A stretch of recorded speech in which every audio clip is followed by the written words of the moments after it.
Olá, pessoal, boa tarde. Bem-vindos a mais uma aula de Laboratório de Métodos Ágeis. Dessa vez, temos a honra de receber um convidado nacional que tem um papel muito importante em promover a agilidade, não só na universidade, mas também na indústria e no governo, ou melhor, principalmente, porque ele faz um evento aberto, onde as pessoas podem participar, podem conversar e é bem inclusivo. Então, a gente está recebendo hoje o Dairton Bassi, que criou a brand Agile Trends. Vamos lá, Dairton, com você. Olá, professor Alfredo, obrigado pelo convite, obrigado a todos aí, é bom estar com vocês hoje, é um prazer compartilhar um pouquinho aí do que eu tenho feito e espero ajudar vocês aí a se envolverem mais com esse assunto. Eu vou começar contando o que é Agile Trends, porque em alguns momentos pode ser que eu cite, faça referência a Agile Trends, aí vocês já ficam sabendo o que é, tá? Então deixa eu começar aqui, logo compartilhando aqui a minha tela. Vamos lá, me digam aí se vocês estão vendo, por favor. Conseguem ver meu slide aí? Vai aparecer? Sim. Olha que legal, olha que nome. Tela cheia? É, Tela cheia? João, me lembra disso, agilidade no mundo real. Nossa, gostei dessa. Acabou de acabar com a gente o nosso curso de Lab XP, mas tudo bem. Agilidade no mundo real. Ensina pra gente o que é isso. Então, ó, vamos lá, pessoal. Então, para explicar aí qual a ideia. É mundo real de, olha, isso aqui é o que algumas das coisas que eu tenho visto aí na prática que as empresas estão fazendo, né? Tem existem as metodologias, né, o que a gente encontra aí individualmente nas metodologias, mas existe o que as empresas acabam fazendo aí e como isso vem evoluindo ao longo dos anos, o que mais o pessoal tem usado, as empresas, as equipes. Eu trouxe aqui, inclusive, alguns dados de mercado, de algumas pesquisas que a gente fez, e quero compartilhar com vocês, para vocês terem uma visibilidade aí de como é que a coisa está indo, para que lado está indo, né? E é claro, eu espero poder contribuir com o que eu também tenho visto, assim, pessoalmente nas empresas, tá? Muito bem. Se vocês tiverem perguntas, dúvidas aí, fiquem à vontade para fazê-las ao longo aqui do caminho, não tem problema nenhum. Se eu falar alguma coisa que seja muito fora aí do que vocês estão vendo, ouvindo, eu entro a fundo com mais detalhes no tema aí, tá bom? Bom, como eu falei, deixa eu dar uma visão geral do que é o Agile Trends. O Agile Trends, a gente iniciou fazendo eventos, conferências de agilidade, e depois de algum tempo o Agile Trends passou a ser a maior conferência de agilidade do Brasil. Hoje, a gente tem aí por volta de... Hoje não, né? Mas a próxima edição do Agile Trends, a gente tem aí uma expectativa de reunir cerca de 3 mil pessoas. Na situação atual, essas 3 mil pessoas vão estar presencialmente ou online, porque o evento vai acontecer nas duas maneiras.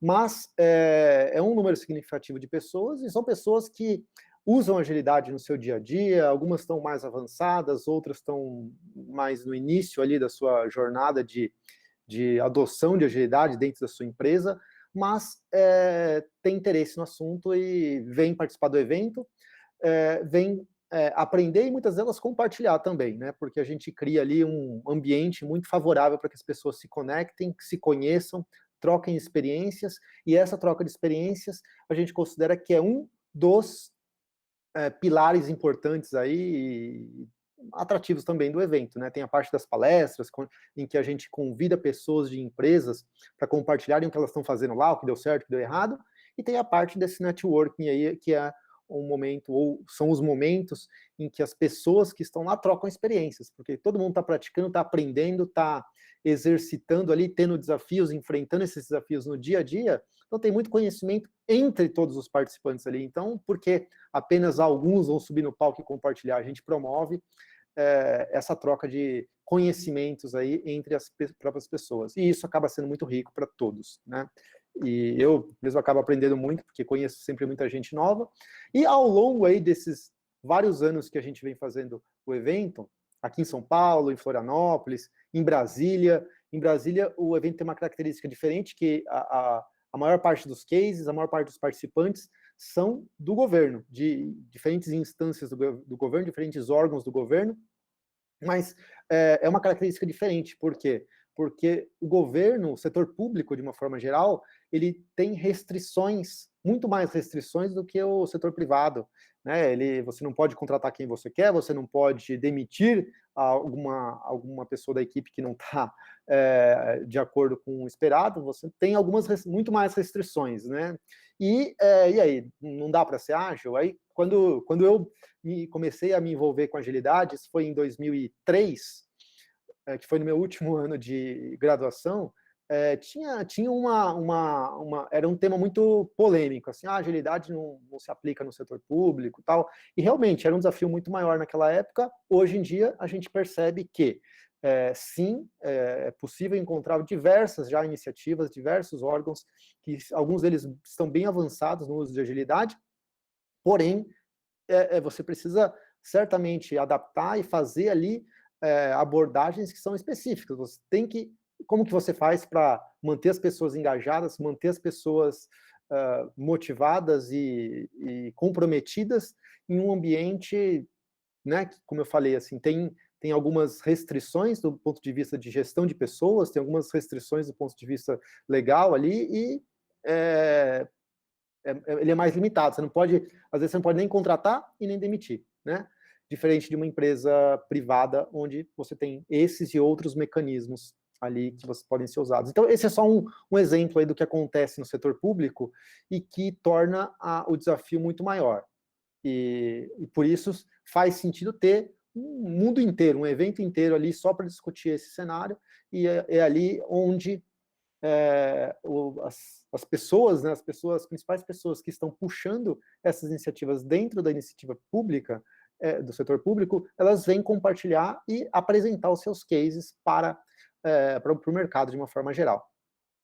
Então, é daí que, desses eventos, de todas as pessoas que a gente convida para apresentarem, a gente acabou se posicionando ali como um hub, um grande hub de agilidade no Brasil, conectando as empresas que estão usando metodologias ágeis de várias maneiras, com as pessoas, com os fornecedores e com todos os outros players desse ecossistema. A gente acaba que fica ali no meio, promovendo a agilidade, porque a gente acaba dando visibilidade, espaço para quem tem feito boas iniciativas e tem obtido resultados interessantes. A gente promove isso, né? A gente divulga, dá espaço para que cada vez mais essas pessoas apresentem, e eventualmente gerando conexões entre as partes aí que querem aprender umas com as outras e eventualmente gerar negócios também entre elas, né? Então, esse é o Agile Trends, esse grande hub aí que conecta essas quantidades grandes aí de pessoas, de empresas pelo Brasil todo, tá? Queria só dar essa introdução geral para vocês saberem o que eu faço, o que é Agile Trends, e, como eu falei, eu estou envolvido aí com metodologias ágeis desde 2003, o Agile Trends existe desde 2013, e nesse tempo todo aí, eu acabei me envolvendo com agilidade em praticamente todos os papéis, assim, como programador, como Scrum Master, como PO, como consultor, como executivo, que acaba também contratando consultorias e prestadores de serviço que trabalhavam em equipes. Então, acabei tendo aí diferentes perspectivas de como atuar e como tudo isso funciona para cada um desses papéis, tá? O que nós vamos ver hoje, eu vou tentar ser um pouco... Trouxe aqui alguns slides para compartilhar com vocês e espero deixar uma parte aí no final para perguntas e a gente trocar mais ideias aí e atender aí, e mais fundo nos assuntos que interessarem mais a vocês, tá? Bom, eu vou dar essa visão panorâmica aí do mercado, pesquisas que eu falei, o que o pessoal tem usado, o que não tem, desafios, onde que o pessoal está sofrendo para usar agilidade. Vamos refletir um pouquinho sobre hard skills, soft skills, e o histórico aí do Agile Trends. Eu já dei o contexto e depois arremato com mais um pouquinho aí, tá? E as perguntas, elas, como eu falei, não precisam ser no final, não. Primeiro de tudo, a gente está num momento bem singular aí, quando a gente pensa em pandemia, né, em quarentena, e assim, para as empresas isso foi um grande desafio. Foi um grande, né, para o negócio delas, para a gestão de pessoas, para o trabalho em equipe, tudo teve que mudar rapidamente. E o que eu tenho dito para muita gente com quem eu tenho conversado? Aproveite este momento para você implementar as mudanças que você gostaria de fazer e que nunca foram possíveis. Por quê? Porque nas empresas, ou em geral, assim, pensem na vida de vocês, as pessoas têm um jeito de fazer as coisas, um jeito de trabalhar, empresas isso às vezes é muito consolidado, e é difícil você implementar mudanças. Por exemplo, uma mudança na metodologia de trabalho, no modo de fazer gestão, no modo como as pessoas produzem ali o seu software, ou entregam um projeto, esse é o momento. Por quê? Porque agora todas aquelas regras que existiam antes, né, no início do ano, restrições ou o jeito de fazer as coisas, acabou, não tem mais. Assim, tudo isso já caiu por terra. Então, esse é o momento de você fazer experimentos, colocar novas ideias em prática, tá? Então, se vocês estiverem aí nesse momento, ou com desafios similares, aproveitem a oportunidade e não só vejam aí quarentena e pandemia como uma fonte de problemas e de lamentações. Pelo contrário, eu acho que se você buscar oportunidades, vocês vão encontrar. Dando uma visão aí de onde que a gente está, olha só, agilidade, as metodologias ágeis, eu não vou nem entrar muito nessa primeira fase aí, que foi quando começou, por volta de 2001, né, o Manifesto Ágil, isso era a primeira onda de agilidade, né, tinha uma discussão grande se isso funciona, não funciona, é uma metodologia boa ou não.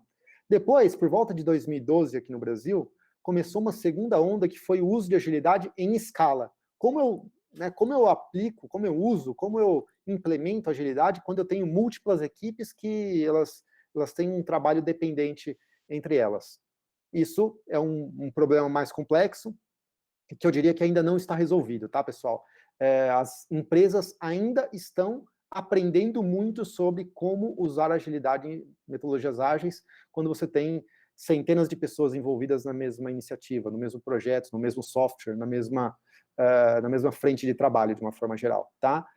Então, a segunda onda, ela já vem acontecendo há um tempo, mas ainda não é uma questão superada, não. Pelo contrário, o mercado está evoluindo muito. E de algum tempo para cá, mais ou menos 2007 para cá, vem surgindo e vem crescendo um terceiro movimento, que é o uso de agilidade no negócio. Então, antes, nas duas primeiras fases, o uso de agilidade era muito focado, ou muito restrito à área de tecnologia, às equipes de desenvolvimento. Agora, as empresas estão percebendo que, se elas usarem agilidade na empresa como um todo, o benefício é muito maior. E faz sentido, porque se uma equipe é auto-organizável, autogerenciável, ela é mais eficiente do que uma equipe que funciona com comando e controle, será que isso se a gente aplicar essas ideias em toda a estrutura de uma empresa, será que isso também não vai ser mais eficiente e vai trazer resultados melhores, vai aproveitar melhor o conhecimento e a capacidade das pessoas? Sim, né? Sim, a resposta é sim. Então, as empresas estão percebendo, só que este é um desafio ainda maior, porque agora a gente está falando que existem diversos perfis de pessoas aí na empresa que precisam terem um comportamento e terem uma forma de pensar que agora é diferente do que elas estavam acostumadas, e esse é um problema muito mais complexo, e leva mais tempo ainda para as empresas passarem por esse momento de transição. Mas é um movimento que já vem ganhando força, e as empresas estão olhando para isso, porque algumas que vêm usando agilidade, ou que vêm adotando agilidade além da tecnologia, já têm conseguido resultados melhores no negócio. E aqui, no negócio, quer dizer retorno do investimento, quer dizer faturamento, quer dizer lucro, de uma forma mais crua aí falando, tá? Muito bem. Aqui, vou falar aqui, então, pessoal, esse aqui é um mapa que a Deloitte fez aí há alguns anos, que talvez vocês já tenham visto, sobre metodologias ágeis, e cada uma dessas linhas essas estações de metrô aí, ó, são práticas ágeis. Vou falar aqui agora de cada uma delas. Não, brincadeira, não vou falar não, de todas elas não. Isso aí foi só para dar uma visibilidade do que existe no mercado sobre metodologia. Vocês já devem ter visto diversas delas aqui, mas, e deixo aqui como referência, caso alguém queira se aprofundar em algumas dessas práticas. Mas o que eu quero falar aqui, mostrar para vocês, é como que essa transformação aí que eu falei, do modo como as empresas vêm, se organizando, isso vem acontecendo. Vejam só, isso aqui é a forma como, tradicionalmente, uma empresa é vista e ela é representada. Opa, desculpa aqui, pessoal, tá? Vou voltar aqui.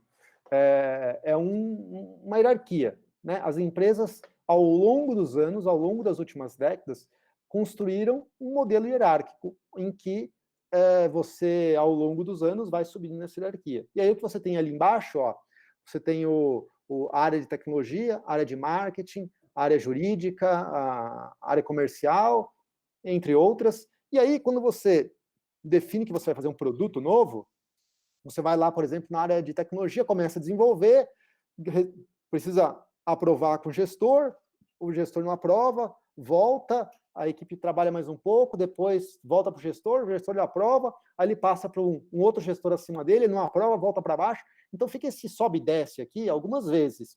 Depois que passa dessa fase, vai para outra fase. Aí o marketing olha e fala, mas seria legal mudar isso aqui, não sei o que acontece?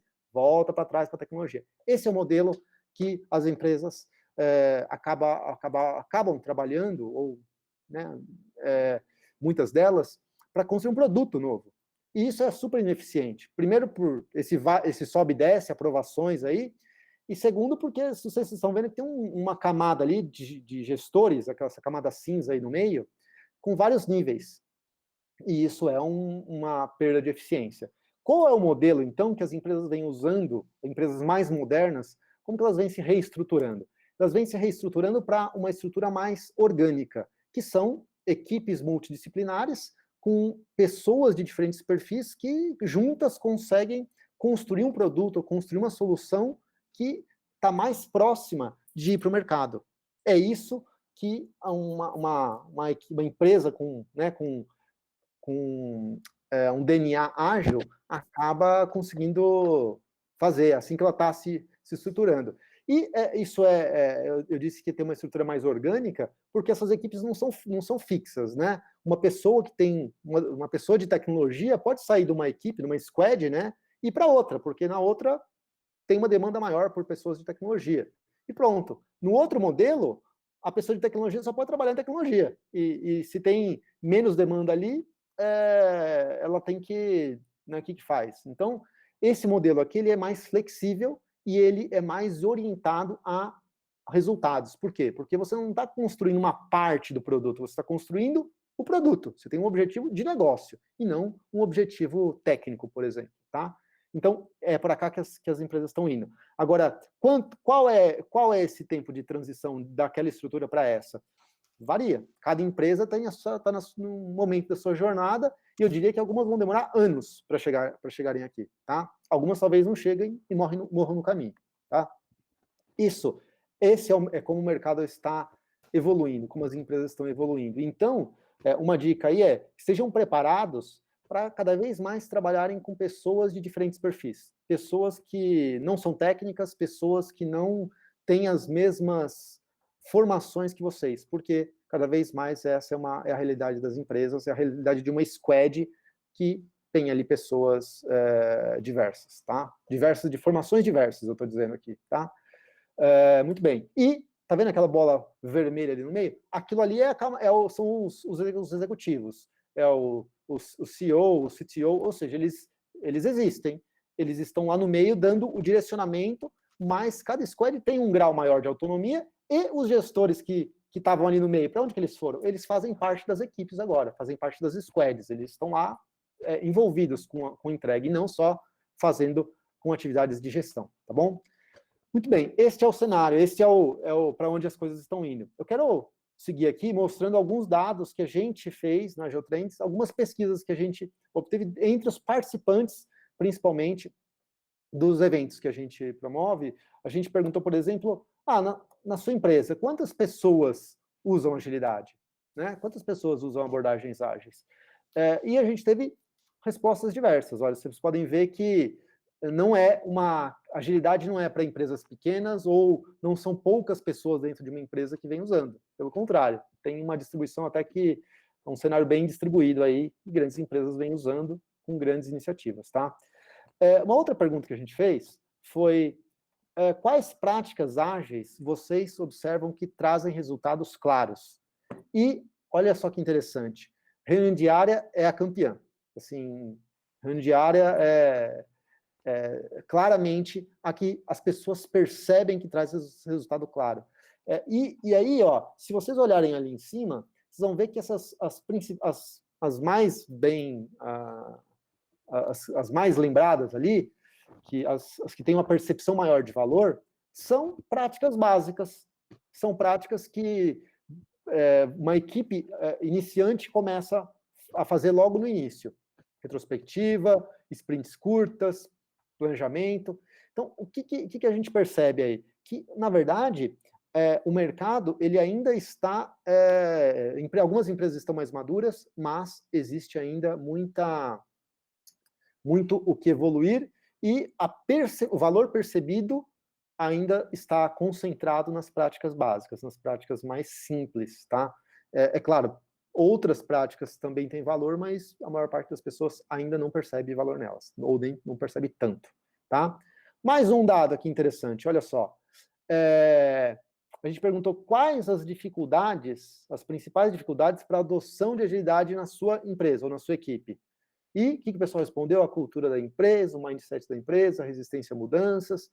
O que é isso? Olha só, se a gente tentar extrair o que está por trás disso, a cultura da empresa, o mindset da empresa, é o quê? Resistência a inovações. As pessoas querem manter aquilo que é feito do jeito que é feito. Então, hora que você... Isso aqui pessoal, estou falando para vocês estarem preparados. A hora que você chegar para alguém e falar, vamos usar Scrum, vamos usar XP, o que o pessoal vai falar? Mas como é que é? Aí você começa a explicar, o pessoal, legal, vamos fazer? Vamos, mas não vamos mudar muito aqui. É isso, só que a gente tem que insistir, tem que mostrar o valor, tem que mostrar por que é melhor, porque senão as pessoas tendem a querer ficar como no lugar que elas estão. E essa mudança de a forma de trabalho, ela leva tempo, tá? Leva tempo porque as pessoas precisam assimilar que aquele jeito novo de trabalhar é melhor do que, ou vai gerar mais benefícios do que aquilo que elas estão acostumadas. E elas só vão querer fazer quando elas estiverem confortáveis, tá? Não é só porque a gente mostrou e, como a gente percebe que é melhor, não é assim que as outras pessoas veem. E esse processo de mostrar valor é um pouco lento, às vezes, tá? Então, não se espantem aí. Aí, aqui, eu gostaria de, já que a gente está falando de mudanças, eu queria trazer uma reflexão aqui, né? E um exercício rápido aqui. Eu quero pegar 1 minuto de vocês aí e propor. Vocês escrevam aí quais são as habilidades que uma equipe precisa para concluir um projeto de software. Isso aí no projeto de vocês, do LabXP, por exemplo. Pode ser? Vamos fazer esse exercício de 1 minuto aqui? Sim ou não, pessoal? Todo mundo me ouvindo aí? Então, vamos lá. Então, 1 minuto, se vocês puderem pegar ou digitar aí, que seja, ou digitem no chat, melhor aqui, ó, digita no chat que eu acho que aí fica mais, todo mundo vê o que está sendo colocado. Coloque aí quais são os conhecimentos e habilidades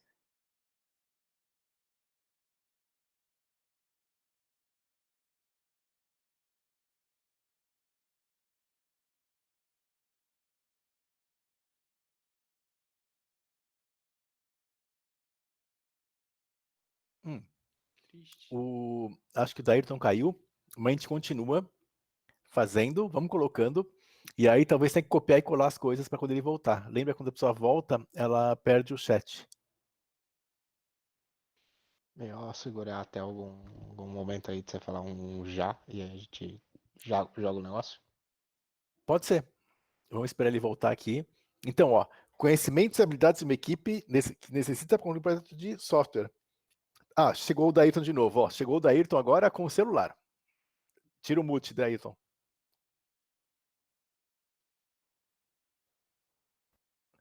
Fala. Opa. Daírton.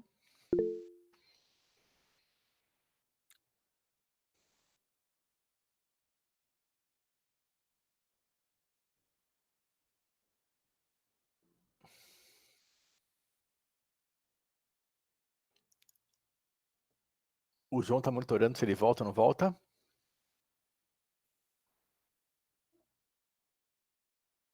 Vocês estão me ouvindo? Ninguém fala comigo? Tá bom, ufa. Eu tô sozinho aqui. Daírton, voltou? Tira o mute aí, não precisa desligar. Só Tá me ouvindo?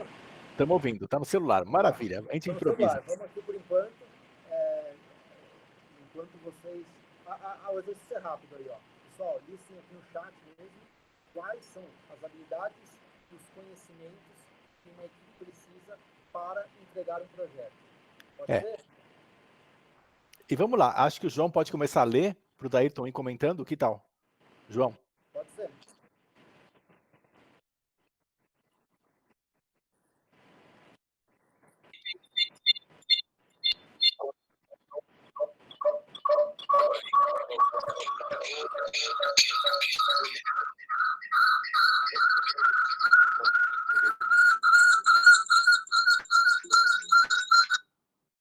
Pronto, estão me ouvindo? De volta aqui no computador? Beleza. Então, vou deixar o celular aqui de backup, se precisar. Me conecto de novo. Cadê?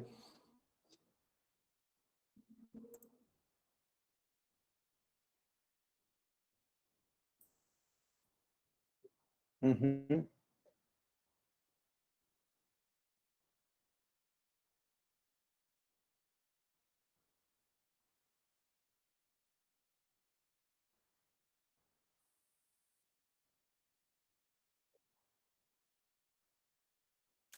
Legal. Ótimo. Mais algum aí? Alguém quer acrescentar?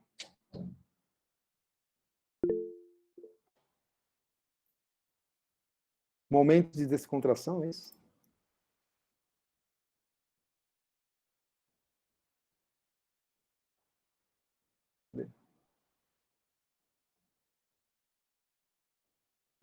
Muito bem.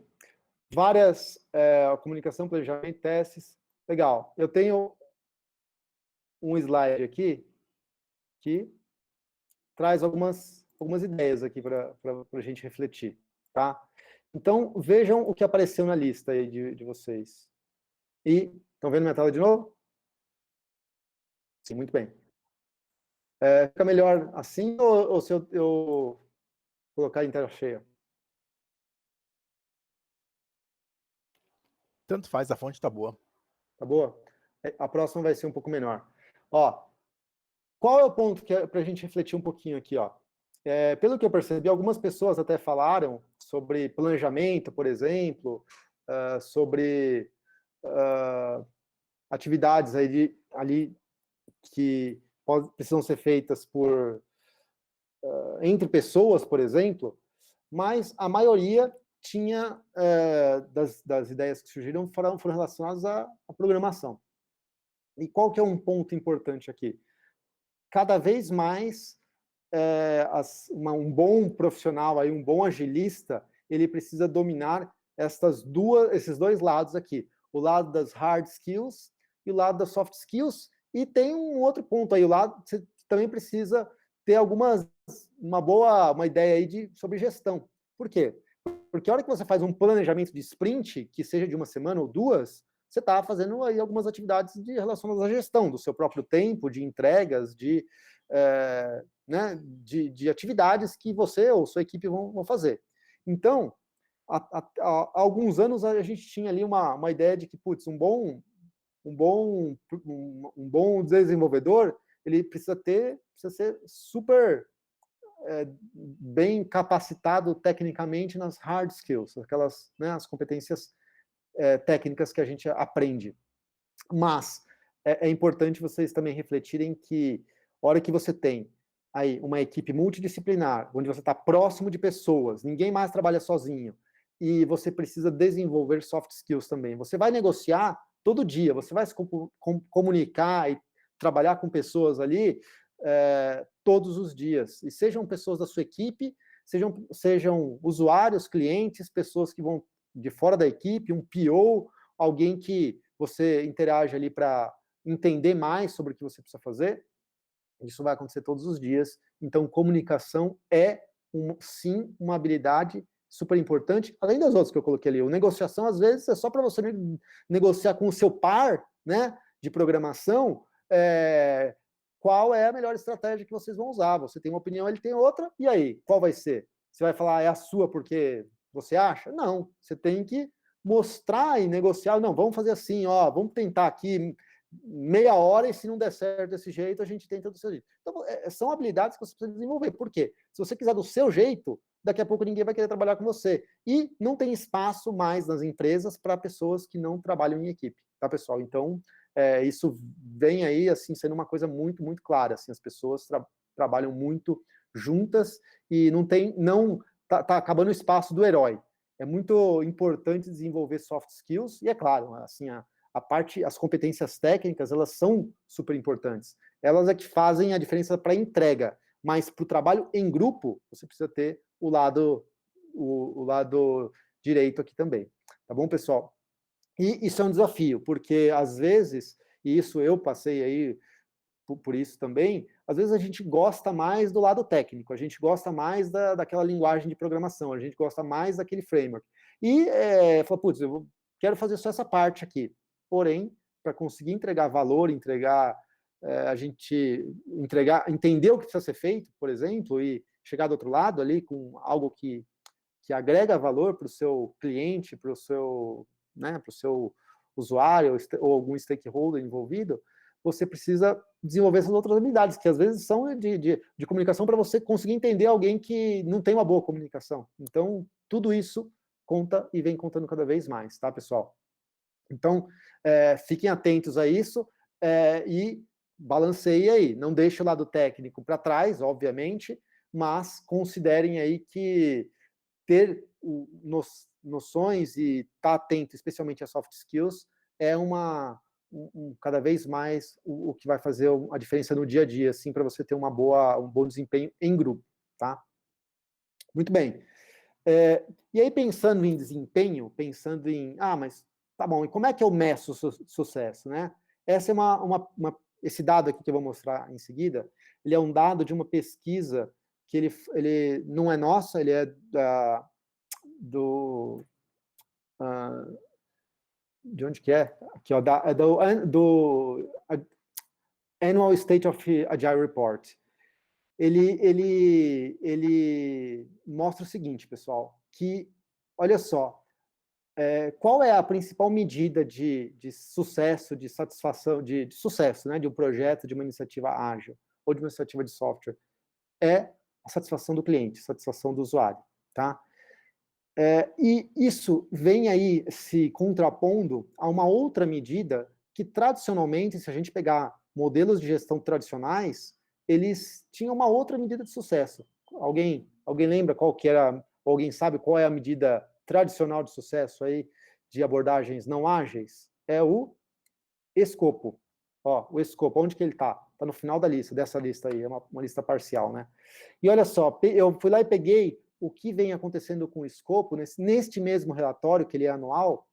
Olha só, 2017, 18, 19. Cada vez menos as empresas vêm reportando que o escopo é importante. Ou o escopo é a medida de sucesso. Cada vez menos. E por quê? Porque outras medidas, elas são mais importantes. Então, aquele negócio de, eu tenho que entregar tudo, não, você precisa entregar aquilo que vai, de fato, gerar valor, que vai melhorar a percepção do seu cliente sobre o seu produto, sobre o seu serviço.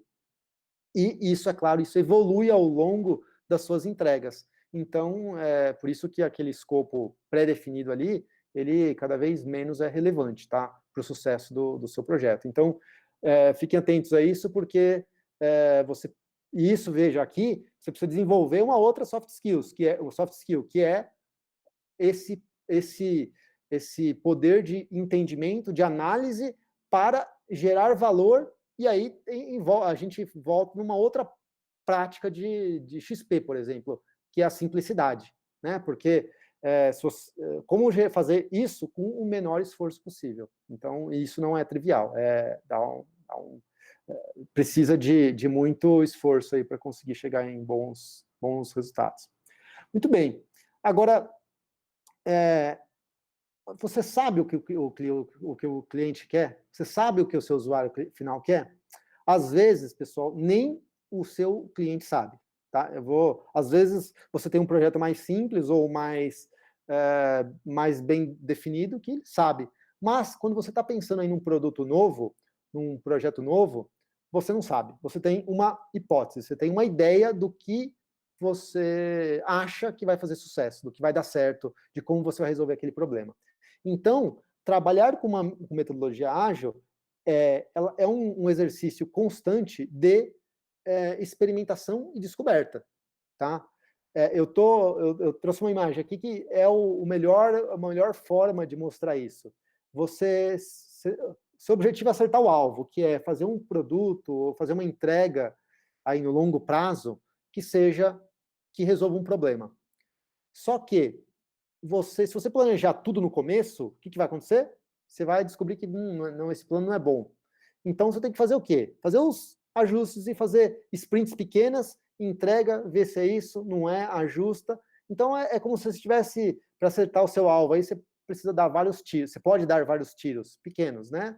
E aí, com isso, você vai calibrando o seu alvo até você descobrir o que o seu cliente final quer, o que vende mais, por exemplo, falando aqui no ponto de vista de negócio, o que vende mais, ou o que agrada mais, ou que resolve com mais eficiência o problema que o seu cliente tem. E isso você faz à base de experimentos. Vamos tentar isso? Não deu certo, então vamos testar outra coisa. Você vai fazendo experimentos até você descobrir quais são as melhores quais hipóteses se confirmam e quais hipóteses não se confirmam, tá? E você só consegue fazer isso se você faz ciclos curtos. Então, se você tiver sprints curtas, você consegue fazer vários experimentos ao longo do seu projeto, porque você rapidamente concluiu ali um pequeno teste e partiu para o próximo, descobriu, não é por aqui, vamos testar outra coisa, ou aprendemos alguma coisa e vamos para a próxima interação. Se você tiver uma sprint muito longa, você não consegue fazer isso, tá? E aí, pessoal, como eu falei, eu tenho visto muitas empresas fazendo uma coisa que está sendo bem falada por aí, que é transformação ágil.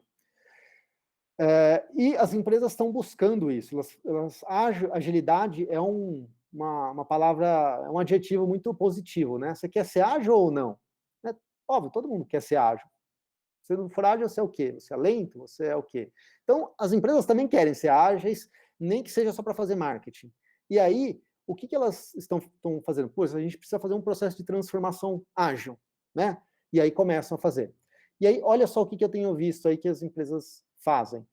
Elas vão lá e renomeiam as coisas que elas tinham, as estruturas que elas tinham antes, para os nomes ágeis, tá? Aí eles fazem transformação ágil, só que não, tá? Que é o que não vai resolver nada isso aí. Você pega a equipe e muda o nome de equipe para squad. Você pega o seu escopo e muda o nome para backlog, que é o nome ágil para escopo, né? Você pega o seu MS Project lá, transforma tudo em post-it ou em uma ferramenta que você, Trello, ou uma outra que você use aí para dividir as atividades ali em unidades pequenas e pronto.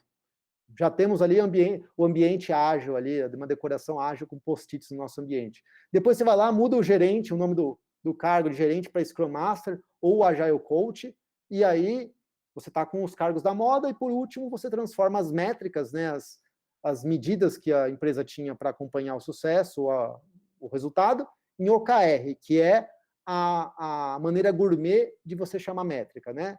OKR, que é a palavra são as metodologias de acompanhamento de resultados da moda. Pronto, somos ágeis. Então, aí quando você faz só isso, você fez de fato uma transformação ágil, só que não é só mudar os nomes, pessoal. O que tem que mudar? O que as empresas, né, precisam mudar, as equipes, são os comportamentos das pessoas. E aí tem a ver com isso que eu comentei, no início. Lembra da hierarquia? Isso tem que passar a ser uma cultura de colaboração. E isso, eu sei aí que no LabXP, por exemplo, esse ambiente que existe no LabXP é o ambiente de colaboração que funcionaria muito bem numa empresa. Só que nem sempre é assim, tá? O modelo de supervisão tem que passar para um modelo de autogestão. As pessoas têm que ter um grau maior de autonomia, senão elas não conseguem implementar, colocar em prática ou exercer as habilidades que elas têm, que elas desenvolveram ali ao longo da carreira delas. Você tem que sair do modelo de tarefas para o modelo de desafios. Então, ao invés de dar uma tarefa muito pequena para as pessoas fazerem, dê um problema para elas resolverem, ou para a equipe resolver, né? Porque aí a equipe vai se sentir muito mais engajada e motivada para encontrar essa solução do problema e encontrar a melhor estratégia ali para resolvê-lo. Isso é que motiva as pessoas. A hora que você fala, faz essa tarefa, você faz essa, você faz essa, você faz essa, fala, putz, que graça tem isso, né? E isso pensando aí, né? Todos nós que temos aí investimos muito estudando, pensando em estudando diversos assuntos relacionados à tecnologia e diversos assuntos aí que eventualmente não são. Aí alguém vem e fala, faz isso desse jeito. Qual a motivação para fazer? Porque a gente gosta de quê? De resolver problema. Eu sei que quem gosta de fazer algoritmo gosta de resolver problema. É isso que a gente gosta de fazer. Então, pense que as pessoas são assim. E você consegue engajamento na hora que você dá desafios para elas, problemas para elas fazerem, tá? Só que aí, a hora que você faz toda essa mudança, pensa lá no alvo de novo. No alvo, você não está... Você tem que sair do modelo de premissas para o modelo de experimentação. Você para de assumir que as coisas são de um jeito e começa a verificar se aquele usuário, se aquele produto, se aquela solução tem o comportamento esperado. E quando você faz isso constantemente em ciclos curtos, você vai descobrindo e aprendendo no meio do caminho. Se você deixa fazer no final, não vai ter esse feedback aí ao longo da construção do seu projeto. E aí você tem que mudar uma coisa que ela é muito comum nas empresas, né, que não pode errar, quem foi culpado por isso. As empresas estão mudando isso. Elas acabam saindo da cultura aí do faça certo para o aprenda rápido. É mais importante você aprender rápido do que você fazer certo da primeira vez, porque aí você vai evoluindo aí amadurecendo a sua solução, e aí não importa mais a quantidade de tarefas que você está fazendo, o que interessa é quanto valor a sua equipe conseguiu gerar para o seu cliente final. Então, essa é uma mudança aí também muito forte para as empresas, porque elas ainda medem as pessoas por horas trabalhadas, enquanto que, ao invés disso, o que você precisa medir é, por exemplo, satisfação do cliente, por exemplo, quanto que esse projeto ou esse produto ele está alinhado com algum objetivo que você tem, tá? E não simplesmente horas ou tarefas feitas, ou linhas de código, ou tabelas no banco de dados. Às vezes você tem um banco de dados muito complexo, com muitas tabelas, isso só é um problema, porque se você tivesse uma solução mais simples, seria melhor. Tá? E por último aí da minha lista, o que as empresas e as equipes elas precisam é cada vez menos trabalhar em silos e cada vez mais trabalhar no modelo onde exista serendipidade. E aí eu queria perguntar para vocês, aí todo mundo conhece essa palavra? Eu tirei aqui para ver o rosto de vocês. Todo mundo conhece a palavra serendipidade? Não, alguns sim, alguns não. É normal, essa palavra não é uma das mais usuais mesmo. Ela vem de um termo em inglês que se chama serendipity, tá? Deixa eu mostrar meu próximo aqui, ó.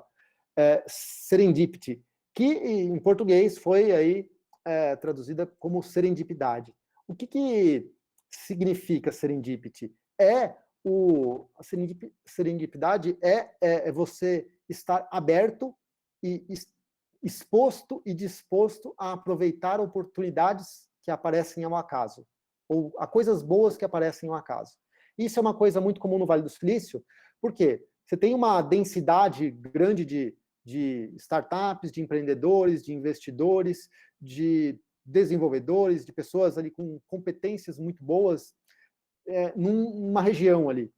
A hora que você tem essas pessoas de diversos perfis ali numa região, muita coisa acontecendo, muitos pequenos eventos, muitos meetups, muitas oportunidades para essas pessoas se encontrarem, o que acontece? Coisas boas acontecem ao acaso sem que você tenha planejado. Você encontra alguém que acaba virando seu sócio, você conhece alguém num evento que falou de alguma coisa que está trabalhando, que te deu uma ideia que pode resolver o seu problema, ou você tem uma ideia de um produto que você vai lançar, ou você conversa com alguém e pensam juntos em alguma outra coisa para fazer. Ou seja, você não planejou aquilo. A coisa aconteceu e ou te ajudou, ou surgiu, a partir disso, surgiu alguma coisa que não estava prevista, que foi positiva. No mínimo, gerou aprendizado. Este tipo de acontecimento, ele acontece quando as pessoas estão abertas à colaboração, dispostas a colaborar, e você tem mais um fator que ele é super importante. As pessoas elas estão no mesmo ambiente, com uma densidade razoável ali. Né? Se as pessoas não se conectam facilmente, você não vai ter essas conexões acontecendo ao acaso. Então, é por isso que no IME, por exemplo, você tem várias coisas que acontecem ali, porque você tem um monte de gente boa junta, muitos professores bons, às vezes o pessoal vai lá no café e tem uma ideia boa, né? E pronto, e aí disso sai alguma coisa que não foi planejada. Então, esse é um exemplo. E é isso que as empresas precisam parar do modelo de departamentos para um modelo mais onde as pessoas possam ter mais conexões ali. Porque às vezes é uma pessoa do marketing que vai falar alguma coisa que vai te ajudar a entender como você resolve um problema seu. Ou às vezes é alguma coisa que você fala que vai ajudar o cara do comercial a vender melhor o produto para um cliente. Então, essas conexões que não são planejadas, às vezes resolvem problemas pequenos ou podem criar espaços e oportunidades para coisas maiores que não estavam planejadas, tá? Então, é isso que que as empresas precisam passar cada vez mais a adotar. Essa foto aqui, não sei se alguém já teve a oportunidade de ir no Cubo. Vocês já ouviram falar do Cubo? Ou não? Então, o Cubo, alguns sim, alguns não. O Cubo é um prédio criado pelo Itaú, criado em parceria pelo Itaú e a Headpoint Ventures, que é um fundo de investimentos. Eles criaram um prédio inteiro que hospeda diversas startups. Tá? Fica na Vila Olímpia e tem lá umas 120 startups que, até no início do ano, estavam residindo lá. Depois, com a quarentena, esse prédio ele parou de ser utilizado dessa forma, e aí eles criaram um modelo novo onde ele é até mais abrangente, porque antes só era possível, você tinha que... Tem um processo seletivo, claro, para entrar, mas tinha uma associação ali com o espaço físico.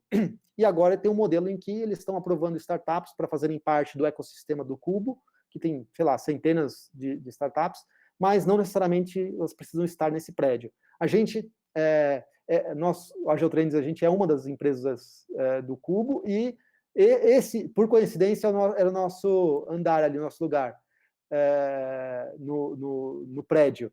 E tinha essa palavra que ficava bem ali em cima da nossa mesa. Tá? Então, depois, quando voltar ao mundo como era antes, a gente tende a voltar para lá também, e aí se alguém tiver interesse depois em visitar, em conhecer o prédio, assim, é super legal, porque são 12 andares de prédio ali, com um ambiente assim, ó, aberto, cada mesa é uma empresas resolvendo problemas aí de diversos tipos, né, startups, algumas de 3 pessoas, algumas de 50 pessoas, né, e então uma variedade muito grande aí de empresas que vêm usando metodologias aí modernas, algumas usam metodologias ágeis, outras não têm, acabam sendo ali uma coisa mais menos até estruturada do que uma metodologia ágil.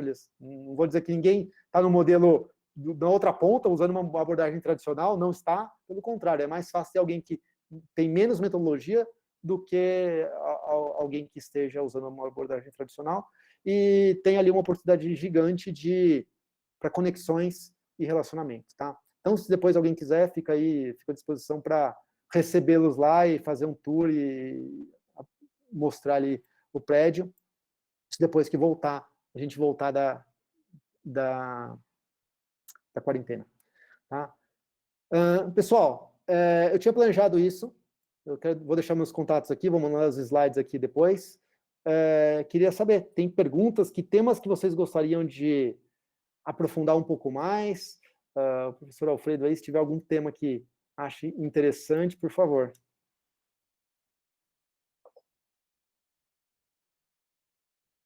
Super obrigado, Dairton. Super interessante. Eu espero que você tenha conseguido motivar as pessoas, porque realmente, hoje, como você falou, é muito fácil mudar os nomes e achar que está tendo ágil. E a mudança de ágil não é uma mudança apenas de nomes, é uma mudança de valores, de conceitos e muito mais. Mas concordo plenamente com o que você falou. E realmente, uma coisa que você falou que a gente não dava muito valor no IME de alguma forma, mas é a quantidade de encontros aleatórios que são muito bons no IME.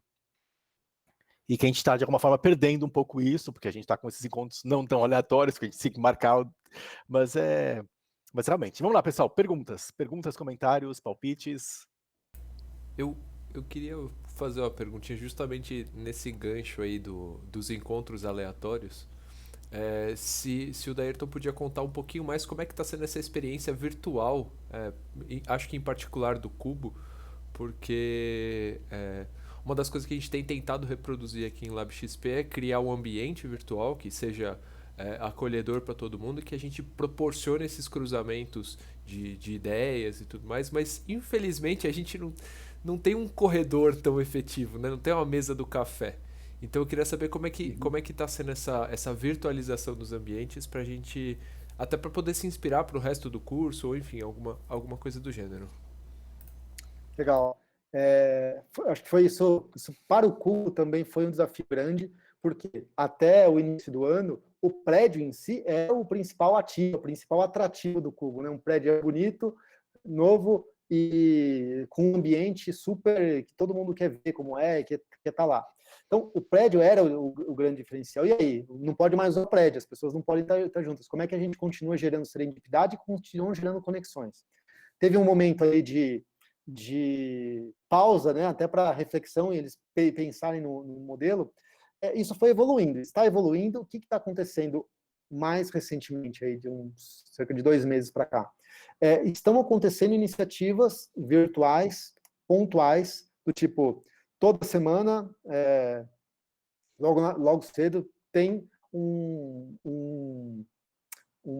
uma coisa como essa daqui, ó. Um convidado vem trazer falar sobre, geralmente de uma empresa que já passou ali pela fase de startup, está mais bem avançada, já está crescendo, está expandindo aí para fora do Brasil, para voltar num outro patamar, tem que compartilhar sobre algum tema, sobre a parte de vendas, sobre a parte de marketing, sobre a parte de como crescer o número de pessoas na equipe, ou seja, algum desafio referente à empresa ali, no geral, para os founders, para os fundadores das startups. Então, esse encontro aí com esse convidado especial é uma coisa para um fórum restrito ali. Além disso, tem o Slack. O Slack tem diversos canais ali, esses canais temáticos ali. Aqui se fala de marketing, aqui se fala de, sei lá, de tecnologia e assim por diante. O que eu vejo que pode ser uma ideia que talvez ajude é ter esses encontros temáticos, assim, por exemplo, que são as aulas, né? Mas talvez para fomentar isso mais, vocês possam ter, pessoal, quem quiser discutir aí sobre Kanban, ou quem quiser discutir aqui sobre alguma outra coisa, ter algum outro meio de chamar as pessoas para isso acontecer, fora da aula, mas para o grupo inteiro, né, em aberto, não só dentro do seu grupinho ali. Então, isso talvez seja uma iniciativa, ou possa ser, não sei se você, João, que pode promover isso como quem está apoiando a disciplina, ou pode ser uma coisa até aberta, que cada um dos alunos que estiverem participando podem propor algo ou ter um espaço para isso. Mas assim, eu concordo que é um desafio, porque esses encontros ao acaso agora só acontecem com hora marcada, né? Obrigado, obrigado. Tá?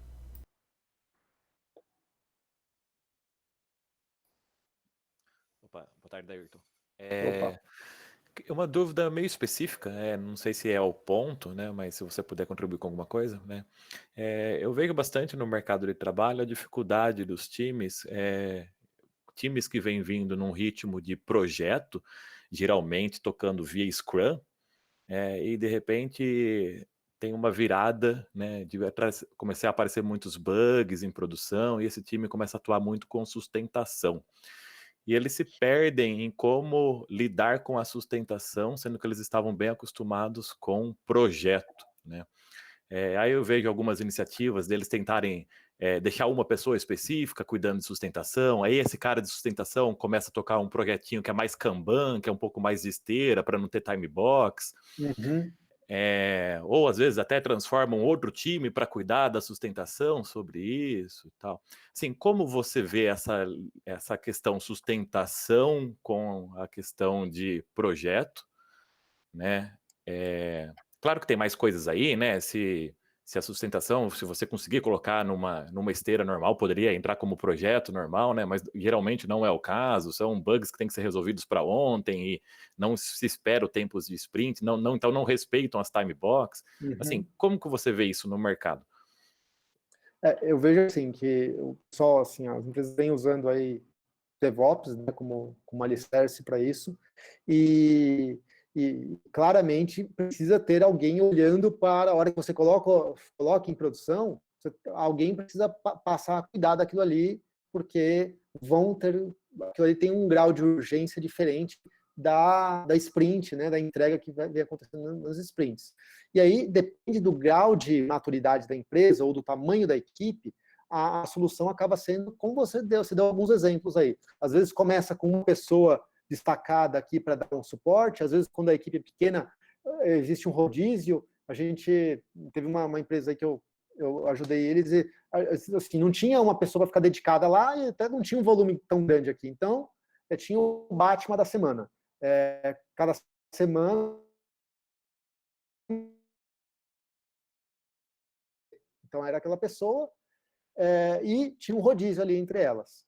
Depois, isso, à medida que a produção vai crescendo, as demandas vão crescendo, então precisa ter uma pessoa dedicada. E aí, é claro, você pode ver se é viável trocar essa pessoa periodicamente, e daqui a pouco vai precisar ter uma equipe ali dedicada. Então, e eu já tive a oportunidade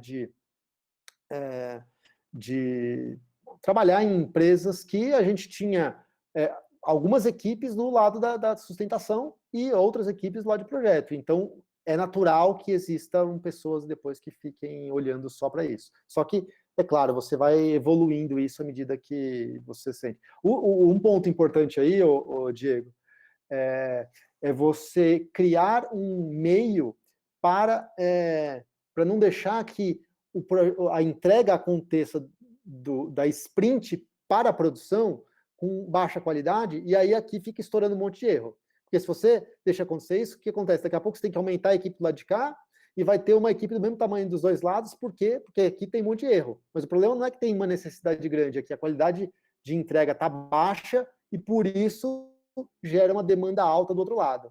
Então, o que você tem que ver como é que eu regulo aqui para que passe o mínimo de problemas para cá.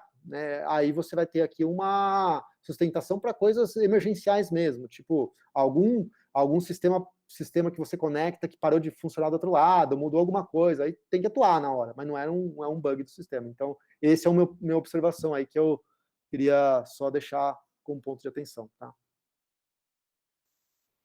Boa. Só para complementar, você vê um pouco dessa distinção de utilizar-se mais o processo Kanban para sustentação e mais o processo Scrum para projeto, Sim. ou não? Sim?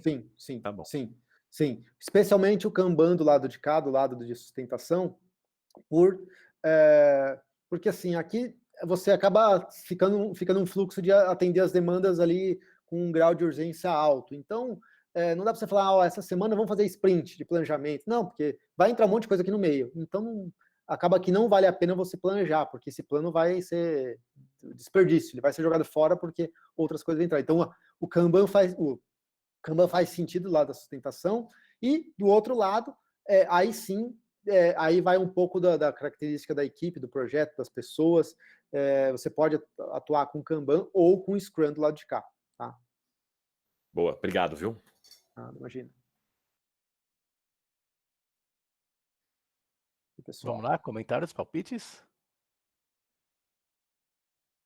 Eu vou fazer um comentário. Opa. Ederton, quando você estava falando um pouco mais sobre ali o modelo de squads e a interdisciplinaridade dos times e tudo mais, né? Bom, eu também trabalhando agora profissionalmente, tipo, eu trabalho numa empresa de tamanho médio, assim, que tem, tipo, lá, algo em torno de 50 desenvolvedores, mas a gente não usa um modelo desse tipo de squads. A gente ainda tem times especialistas, apesar de num macro entre conjuntos de times, dá até para pensar que a gente tem um pouco mais dessa pegada, né? E muito o que com frequência vem de deixar a gente com o pé atrás de migrar para uma versão dessa de organização de times é o fato de, numa empresa pequena, você não ter pessoas suficientes para especializar. Né? E aí uma coisa a mais que recentemente até me chamou a atenção, né, que tem a ver com passagem de conhecimento. Conhecendo o modelo de squads, eu sei que tem a ideia da tribo, né, como um conjunto de especialistas da mesma área em conjunto para tentar transmitir conhecimento entre si, né? Mas a gente tem muito rotatividade, né, na área da tecnologia, né? Então sempre tem alguém saindo, alguém entrando, alguém sendo treinado e assim sucessivamente, né? E tipo, como é que você acha então, né, nisso tudo que eu tô dizendo, né? Você tem visto em que ponto as empresas de fato migram para esse formato? Porque, ou se existe assim, tipo, ou empresas menores têm mais dificuldade de migrar para isso, quando você não tem pessoas suficientes para conseguir adotar um modelo tão que exige essa diversidade toda, né, em termos de pessoas? Assim, em geral, esse é um problema, assim, eu diria que não só de empresas menores, é um problema em geral, é uma questão, não diria um problema, mas uma questão para ser tratada, porque às vezes a empresa é grande, mas o projeto, ele não precisa de pessoas dedicadas para determinadas funções naquele squad. Então, o que você pode ter é pessoas que elas, assim, as pessoas estão ali envolvidas com a squad por uma sprint, por períodos que depois ela vai para outra, e vai para outra, e vai para outra. Então, às vezes, você tem um designer, você não precisa do designer sempre ali naquele squad. Ele pode atuar uma sprint ou duas ali, depois ir para outra, depois ir para outra. E com isso você tem aquela flexibilidade que eu falei, né, de você ter pessoas mudando de squads, sem ter que ter um designer para cada uma, porque às vezes financeiramente é inviável isso, não tem essa quantidade de pessoas com um determinado perfil dentro da empresa, é um modelo. Outra coisa é as empresas, esse modelo de squad, que é possível também, ele ir evoluindo. Você tem lá equipes que são formadas por desenvolvedores, e daqui a pouco tem uma pessoa tem um designer, daqui a pouco tem alguém de um outro perfil que começa a se aproximar e fazer parte, vamos trabalhar com a gente um pouco mais próximo aqui, e vocês vão percebendo quem que faz sentido incorporar a squad. Ou seja, e aí você vai gradualmente saindo do modelo onde você tem uma equipe técnica, uma equipe Scrum, e vai chegando mais próximo de um modelo squad, tá? E isso está em linha com aquilo que eu falei. Olha, cada empresa vai fazer a transição de um jeito e num tempo. Só que você vai ter que também, você e a sua equipe ali, o pessoal, vocês vão ter que verificar, putz, o que a gente consegue fazer aqui dentro do que a gente já tem? Às vezes você precisa realmente fazer algum tipo de investimento, mas, em geral, se você fizer um exercício ali de, pequenos experimentos, vamos tentar trabalhar desse jeito, vamos tentar ficar mais próximo aqui, vamos tentar trabalhar lá na sala daquele pessoal, ou vamos tentar juntar essas, porque às vezes a só proximidade, às vezes você não precisa por exemplo, às vezes, vou dar um exemplo aqui qualquer, o seu projeto é um projeto que tem aí uma parte jurídica ou financeira.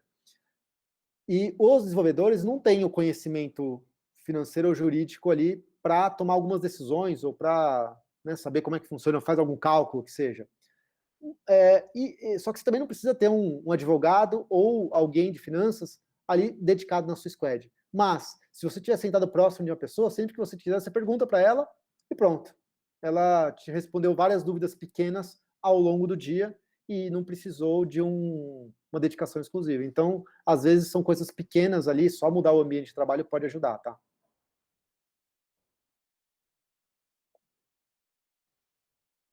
Obrigado. Mais algum comentário? Então, valeu, pessoal. Valeu, Dairton. Muito legal. O pessoal aproveitou. Acho que deu para sentir um pouco que você chegou aqui com uma espécie de um pouco de banho de água fria, tipo agilidade no mundo real, mas faz parte. Se a gente não mudar o mundo, a gente não vai conseguir melhorar ele nunca. Então, mas super obrigado. Que vamos lá, Agile Trends que continue sendo boas e não se esqueça, quando voltar a existir, manda os ingressos para a gente distribui no Lab XP para o pessoal poder ir. Eles gostam bastante. Sem dúvidas, pode deixar, assim, quando a gente voltar a ter aí os eventos presenciais, eu aviso e convido aí vocês para o Alfredo sortear alguns aí para quem tiver os mais engajados aí na disciplina, por exemplo. Então, maravilha. Isso, assim, a gente faz super, a gente gosta mesmo de fazer. E, pessoal, espero que vocês tenham gostado aí, fico à disposição aí para depois, se alguém tiver mais perguntas, quiser me adicionar em alguma rede social, estou super à disposição aí para poder contribuir aí com vocês, tá? Maravilha, super obrigado. E agora vamos voltar para a parte da XP que você lembra, que é aquela parte que só programa. Eles ainda programam um pouquinho e vai ser essa segunda parte que a gente vai ver na aula que a gente continua aí.